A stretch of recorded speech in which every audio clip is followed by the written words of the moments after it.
Hi, I'm Mark. And I'm Valerie, and we're at my home. So today we're going to take a first look at the Tony's starter sets. So this is one of our favorite things from CES, and they gave us this to review. All right, so what do we have? This is really cute. So this is for kids 3 and up, and it's a smart speaker, but it doesn't have a screen or an internet connection for your kid.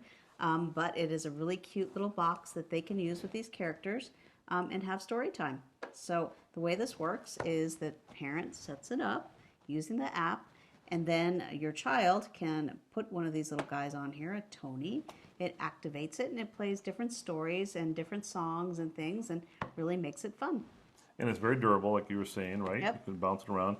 And it has a charging base that's very easy for the child to use. Check this out. Put this on. And it puts it on the charging base to keep it charged That's it. up. So that works It good. comes, this one's pink, but it comes in lots of other fun colors, and you can get a lot of different other Tonys that have different content. That's children's No. songs. You got Cookie Monster.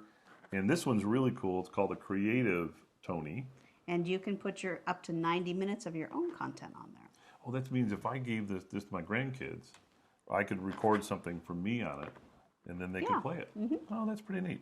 And it even comes with a really nice instruction manual. Really nice setup guide. So we're going to go ahead and set this up, and we'll come back and do a full review. Thank you. Thank you.